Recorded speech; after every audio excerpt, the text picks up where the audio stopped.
Jim. Oh, right. That's all right. When we went through all this, I'll just tell you briefly what happened before we got to do it. I got a lovely idea, a very nice idea, a nice topic, and the concept was interesting. It was also very nice that you actually kept the dialect open of these particular characters. In that you've given the actors room to interpret, how you see them, how to do it. Text and dialogue tended to be overwritten. Now, we've got examples of this, in that you're using 10 words when 5 will do. Now, we found this with a lot of the pieces.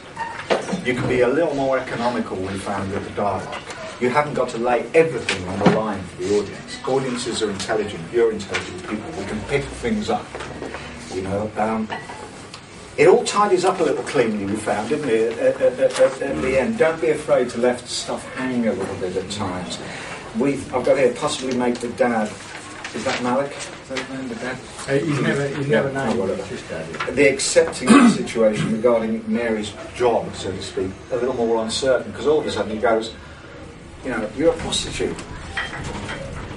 Oh, that's all right then.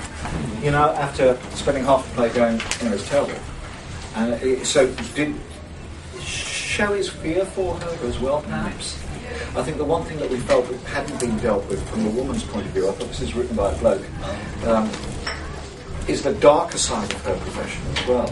I mean, okay, she's not actually on the streets, but what is she? Is she on the streets or not? If she's on the streets, it's very, very dangerous indeed. And yet that never comes across at all. I'm not saying she has to tell her father that, but it needs to be in her recollections when she talks about her class. There's enough in it, actually, for a full-length play, probably. Yes, there is. That'd be really exciting. How old's father? I saw him in his 60s. Well, I'm in my 60s, mate, and I'm not in a care home. And neither is anybody here. Yeah. And yet he's in his late 60s and he's totally unaware that his daughter's working as a prostitute, except when other people in the care home hint to him. How do they know? Yeah. Well, the idea is he's a very naive person. Very naive indeed. But how does it religiously motivated? I might have been care home age, unless there's stroke or Alzheimer's or something like that. His naivety and his sort of ignorance, to a certain extent, of what's going on, needs some other reason for the fact that he's in his 60s, which is what we gather. In a care home, his daughter's been looking after him for how many years? Quite some time now. She's been on the game trying to look after him. Well, he lost his. Well, I think I take what you say, and I could build the character out if you like. That's exactly right. That's exactly right. So I've got here maybe in some discreet way, maybe just show something like a stroke or Alzheimer's or something like that. Well, I'm thinking he lost his wife and he was incapable of looking after himself because he was that still hopeless. But I mean, you'd have to be very hopeless indeed to get into to have a care home. For his daughter to bother to put him into care home, he's got to be, hopeless to the sense of being, real. So that's a major problem that makes her sacrifice her life to put her father into the care home at the age of my age. Hang on. I mean, my mother's in a care home. She's 90 and she's still absolutely amazing. But there are things she can't do herself. And I think again that shows a little bit of a weakness in text.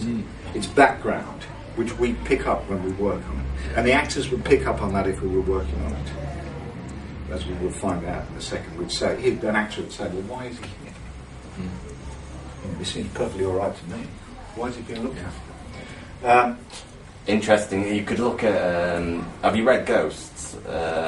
Henrik Ibsen. No. There's a character that suddenly the son starts pouring out loads of things to his mother which he wouldn't actually do, but you realise he's got syphilis and his brain's actually sort of collapsing by that stage, and then by the end he is in a thing. So if you give him something like that, that would be brilliant. Have a look at his character in this play.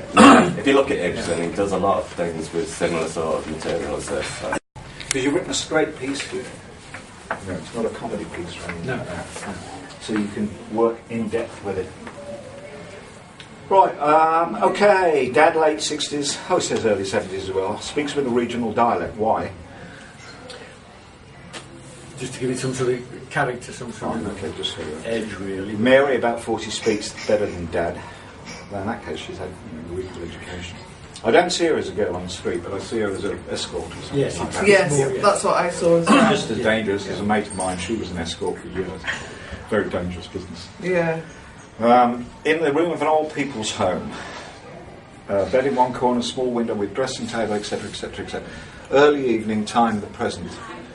Dad and Mary sit across a small table. Each has a meal of plaice and mash in front of them. There are condiments on the table, including a large bottle of tomato ketchup. And there's detail for you. All right, that's good. I find it really exasperating how people's standards have changed. When I was a lad, my dad wouldn't allow any conversation at the table unless it was educational. Like, why are the desserts hot? It wasn't uncommon to spend hours arguing what made purple purple and orange orange, or why a pimple had a yellow head. He spent all Sunday dinner once describing the oracle at Delphine.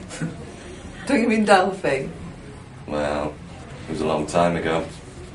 Can't remember the details. Come on, Dad. Eat your plaice and mash before it gets cold.